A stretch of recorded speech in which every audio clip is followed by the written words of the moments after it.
Good afternoon. This is Quintus Curtius, and welcome back to the podcast. And, I didn't really know what to call this podcast when I was trying to look for a title to it. It's going to be a mix of a few different things, which is good. It's fine to change things up a little bit. And I was talking to one of the guys on Twitter, and one of my followers there said, hey, how come you don't discuss these movies that you review in a podcast? And I thought about it and I said, yeah, that's not a bad idea. Maybe I should start doing, podcast reviews of movies. I generally like to do them in writing because you can put a trailer in there as well so people can see what the movie looks like. But what the hell, we'll give this a shot here and see how this goes. So we'll talk a little bit about movies and also a little bit about a comment that I read from Samuel Johnson about trade and pleasure. Just an interesting thing to think about. And then we'll close things up by reading some tweets from the G Manifesto's Twitter feed. And I know people enjoy hearing those or hearing me read those, so we will probe into that. All right, so let's turn here to the movie subjects here. There's I think 4 movies that I reviewed in a post on my site at qcurtius.com that I did yesterday. And let's talk a little bit about those here. The first one was a film called The Warning. The Warning, that's the English title, from this year, from 2018. And the director is Daniel Calparsoro, assuming I'm pronouncing that right. It's a Spanish name. It's a Spanish film. And, I really enjoy Spanish movies. It seems like the ones that I have seen have all been very, very, very good, in the past 10, 15 years. The film industry there has really, really stepped up its game and is producing really first-rate dramas, suspense films, action movies, supernatural thrillers, action movies. They're just really doing a good job over there. A lot of good directors working there. It seems, for me anyway, that the European countries that seem to turn out the best movies that I've enjoyed, again, no particular order, they're all kind of up on this same level, I guess, but Spain, France, and England, and the Scandinavian countries, those 4 regions, Spain, France, England, Scandinavian countries, I mean generally, Sweden, Denmark, Norway, Finland, not so much, but a lot of good stuff comes out of those places. Very, very sort of deep, sort of cerebral type movies, which can be very, very good. So anyway, just some thoughts. Anyway, getting back to The Warning, this was the best out of the movies that I reviewed from yesterday. Has a plot that sounds like something that could come from Stephen King. It's a film about the intersection of the two lives of 2 different characters. One is a 10-year-old boy who's the victim of school bullying. He enters a gas station and finds a note warning him not to come there on a certain day and time, or else he'll be killed. And then the director cuts to another character, an older man, who is doing some investigation on this same gas station, and he finds out that bad things have happened there at regular cycled intervals in 1976, 1955, 1913, and he comes to believe that this place is cursed, and he tries to warn people, but of course nobody is listening, and things move from there in a suspenseful way, as you can imagine. So it's a very good movie, very taut, sustained tension throughout, and you really can't ask much more than that for a suspense film like this. So this is very much worth seeing. And as an aside, I don't review all the movies that I see. I see a few of them, every few weeks that are just not. They're so bad they're not even worth reviewing. But I can't review them all, or I don't want to review them all, because some of them just don't really merit discussion. There's just nothing there really to talk about. But that's how it is with movies. You have to wade through a lot of really mediocre ones or bad ones to get to the good ones. So thumbs up on The Warning. The Duel here. The next one is called The Duel from 2016, and this is directed by Kieran Darcy Smith. And this was really a letdown for me.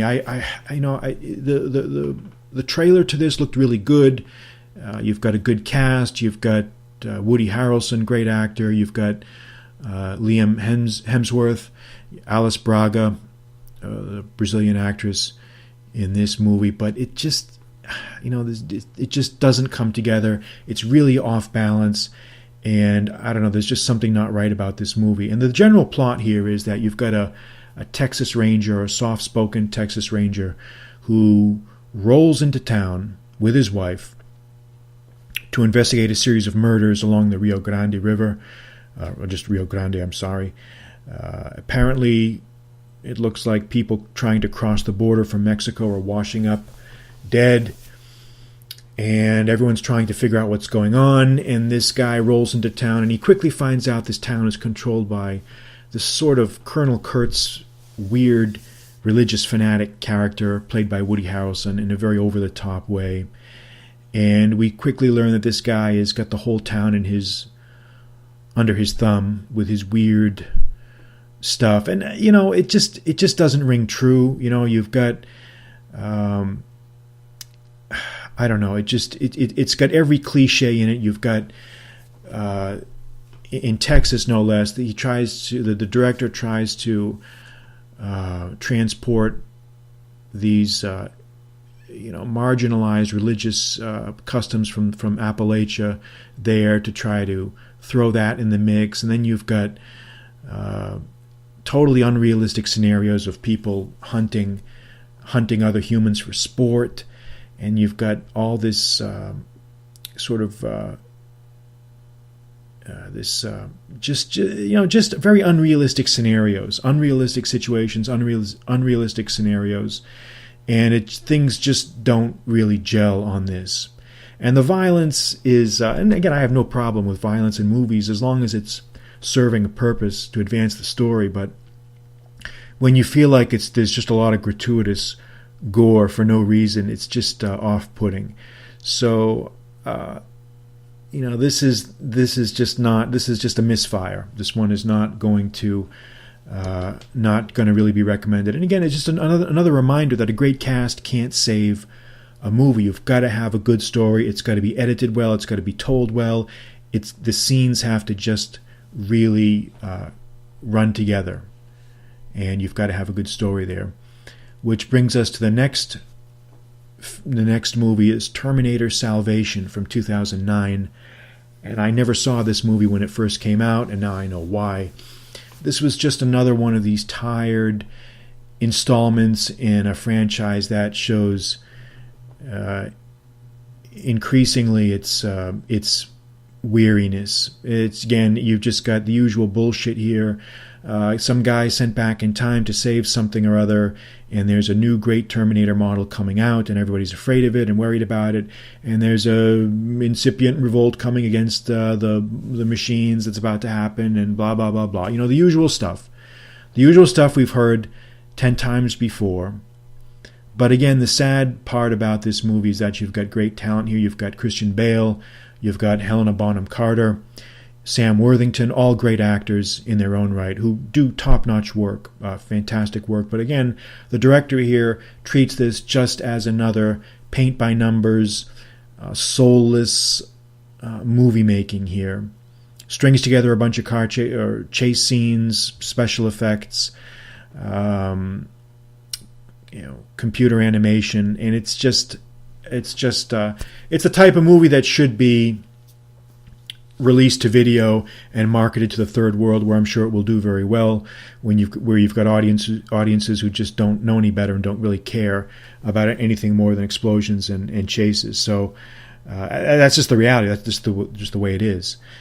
So judge for yourself. But I think the franchise deserved better than this movie. All right. And the last one here is Transcendence. Again, a real disappointment here. This was a real disappointment. Transcendence with Johnny Depp from 2014. And the real tragedy here is not just the cast, because you've got a great cast. You've got Johnny Depp, you've got Morgan Freeman, you've got Rebecca Hall, all great actors, actresses. But you've also got a great plot here, a great concept. You've got a guy on the verge of death who uploads or finds a way to upload his consciousness into a machine, and how that consciousness gradually becomes this consuming, grasping for power entity. And it could have been used as a vehicle to convey very important messages about mortality and the limits of power, and all sorts of moral issues could have been explored here. But again, it just devolves into foolishness. You've got this sort of 1984-like computer screen in our faces all the time, with Johnny Depp's voice talking to us in this malevolent demeanor. You've got government bureaucrats fumbling around trying to figure out what's going on. And you've got really poorly staged action scenes here in the middle of the desert that look like they were just shot on a shoestring budget. So something happened here. This one just did not come together. And again, it's just movie making here that is just going through the motions. Everybody's reading their lines. Nobody believes anything. Nobody cares. Everybody's just getting paid. And that's about as far as this one goes. And again, nothing wrong with that. I understand artistry sometimes has to take a back seat to practicality. These actors have to get paid. They're trying to make a living like everybody else. I get that. But on the other hand, that doesn't mean that we have to praise it. Okay? So, again, other people may think differently, but hey, listen, I'm the one doing the review here, so if you think differently, let me know. Tell me I'm wrong. Go to the comments section and tell me why you disagree. But I'm not really going to endorse any of these movies except the first one, which was The Warning. Very, very good movie. So that will do it for the movie reviews. Let's move on to the next subject that I was talking about here. And what I wanted to do was read a selection here from Boswell's Life of Johnson, which I've done a few times before, but again, I found another great quote here to think about. Nice little snippets of ideas and thoughts here to think about. But this is an incident or conversation they had on October 26th of 1769, when Johnson was 60 years old. He says, on the 26th of October, we dined together at the Mitre Tavern, M-I-T-R-E, which, by the way, still exists in London. I Googled it. If it is the same place, it is still there in London, and maybe someday I need to go there. If it's assuming it is the same place, it probably is. Anyway, I found fault with Foote. The guy's name here. I found fault with Foote for indulging his talent of ridicule at the expense of his visitors, which I colloquially termed making fools of his company. Johnson. Why, sir, when you go to see Foote, you do not go to see a saint. You go to see a man who will be entertained at your house, and then bring you on a public stage, who will entertain you at his house for the very purpose of bringing you on a public stage. Sir, he does not make fools of his company. They whom he exposes are fools already. He only brings them into action. Talking of trade, Johnson observed, it is a mistaken notion that a vast deal of money is brought into a nation by trade. It is not so. Commodities come from commodities, but trade produces no capital accession of wealth.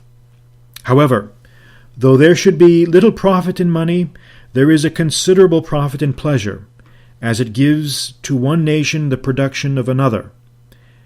As we have wines and fruits and many other foreign articles brought to us. Boswell. Yes, sir, and there is a profit in pleasure by its furnishing occupation to such numbers of mankind. Johnson. Why, sir, you cannot call that pleasure to which all are averse, and which none begin but with the hope of leaving off, a thing which men dislike before they have tried it, and when they have tried it. Boswell. But, sir, the mind must be employed, and we grow weary when idle. Johnson. That is, sir, because others being busy, we want company. But if we were all idle, there would be no growing weary. We should all entertain one another. There is indeed this in trade. It gives men an opportunity of improving their situation. If there were no trade, Many who are poor would always remain poor, but no man loves labor for itself. Boswell. Yes, sir. I know a person who does. He is a very laborious judge, and he loves the labor. Johnson. Sir, that is because he loves respect and distinction. Could he have them without labor, he would like them less. He would like it less. Boswell. He tells me he likes it for itself. Why, sir, he fancies so, because he is not accustomed to abstract. So that's Johnson and Boswell's little exchange on the subject of trade, labor, and pleasure. And we can ruminate on that and decide what we think on that and whether we agree with them or not, whether no man really likes labor for itself, or whether he just likes the distinctions that come from it, or whether trade gives men an opportunity for advancement. So I think there's a lot of good points to be brought up in that little exchange. Trade is not as beneficial, I think, as people think for its own sake. I think maybe Johnson was probably underestimating how much money is brought into a nation by trade, but it also has redemptive value in itself for raising men up from one station to another. And I think that's a very good way of looking at things here. And what I really like about these little exchanges from Johnson and Boswell, I just love, as I've said before, how these guys would talk to each other in that 18th century way of speaking. The way they called each other sir. Even friends would call each other sir. It's just very nice. You can almost imagine them sitting around a fire or at a tavern speaking in this way with each other about all subjects of the day. And that's one of the really nice things about these old books is you just see how men used to act in the old days, which is very different from now. There was just a lot more openness, I think, and willingness to engage with each other and discuss the affairs of the day in a way that people don't really do anymore. So it's whether you agree or not with the conclusions is irrelevant. What matters is the setting, the demeanor, and the spirit of the exchange. All right, let me go to the G Manifesto's Twitter feed here and read some good tweets here for our general relaxation and amusement. And again, as I've said before many times, you have to see these tweets as sort of a mixture of haiku, poetry, aspirational motivation, and I think just also the reflective thoughts of a man who is trying to envision and visualize good things and nice images in this world. And we have to respect that. We have to give people their respect. And that's why these tweets are so soothing, so relaxing, so entertaining, and ultimately so life-affirming. Life-affirming. No one really gets this. And as I've said before, this is the meaning of artistry, when you can do this, when you can convey your idea using repeated motifs, using lush language that resonates with people, and also hammering on certain themes consistently. And I think that really is what makes these, why I think these tweets are so valuable. All right, here we go. I'm going to start with the most recent and then go back a little bit from today. Most guys just do not have the multiple language mastery and the multiple ocean disciplines proficiency required to run a village by the sea like a fiefdom. But when you have both, all the colors of the world will start looking more vibrant. No one talks about this. There's a picture, looks like the Venus, the famous motif in the birth of Aphrodite, who came in on a shell, surrounded by cherubs. Sort of a modern updating on Botticelli's famous painting. Very nice image there. Before the smoking ban, people always kept their brain synapses sparked. The deep soy takeover could never have happened without the smoking ban. Most people are just not willing to come to terms with this. And there's a picture of Churchill with this famous picture with a Tommy gun.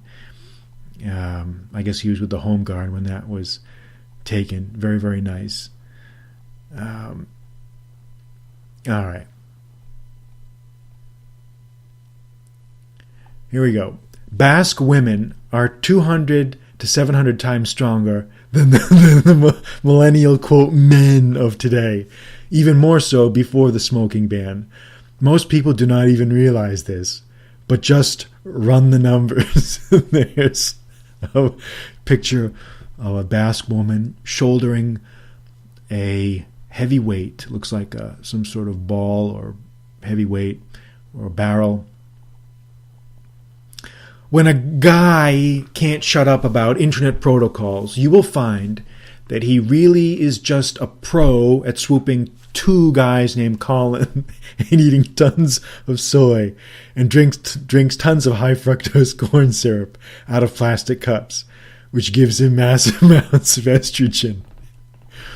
True statement. True statement. All right. Most people do not know shit about Basque sports that are practiced in Basque villages by the sea. This is Hari Jazotza, assuming I'm pronouncing that right, or the lifting of heavy stones. Most guys today cannot do something like this. Too much soy. Most guys just lift soy into their mouths. All right. This is a good one here. Two polar bears tussling. This is from December 14th. Most guys have zero spinal column strength, all hunched over and texting like a complete idiot and missing all that heavenly glory. Especially the guys from Soy York, Los Angeles, Silicon Valley, landlocked Applebee's states. Judo throw them. Zero structural integrity. and the picture really makes this one. You've got two polar bears here squaring off, which is very, very nice. I'm going to retweet that one. I should have done that earlier. All right. Most guys do not eat enough leafy greens. Most guys are just swooping leash dudes named Leaf E Green and eating soy instead. I grew up in a jungle in a village by the sea. Grip strength, tendon strength, ligament strength, scapular strength, orangutan strength. And there's a picture of an orangutan munching on a leaf, which is just, I don't know, man. I just love these. It's just so over the top. Good stuff. Let's see. Let's just go down. From December 14th. I really hate these internet influencers. They never punching power, gain meats, swoop mass amounts of beautiful girls, toughness to heavy booze and heavy smoke, incredible shape, gardens, running a village by the sea like a fiefdom, oils. All they do is swoop dudes and eat soy. Hippo. So you've got a nice transition, sort of an abrupt transition from a stream of thought there to a concrete, tangible image of a hippo. Very nice. All right. And I've taken it upon myself as sort of a sport to try to imitate his tweets, and I think I'm pretty good at it here, if I may say so myself, to this extent where people sometimes can't tell the difference between the two tweet styles. But I've got one here. Huge problem with a lot of guys is that they have zero situational awareness. Cannot see what lurks beneath the waters. Not a good way to go through life. This is a picture of this happening. Hippo strength. And there's a picture of a hippo attacking a boat and crushing it. All right, one more here. All right, here we go. Unbelievable. How rare it is to see someone who is incredibly smooth and has fluidity of motion these days. Keep it low profile, fool. Keep it low profile. There's a picture of a leopard sort of gliding through the underbrush there, wherever habitat he is in, probably East Africa. So on that note, we will leave it with you and keep it low profile. And until next time, this is Quintus Curtius. Good night.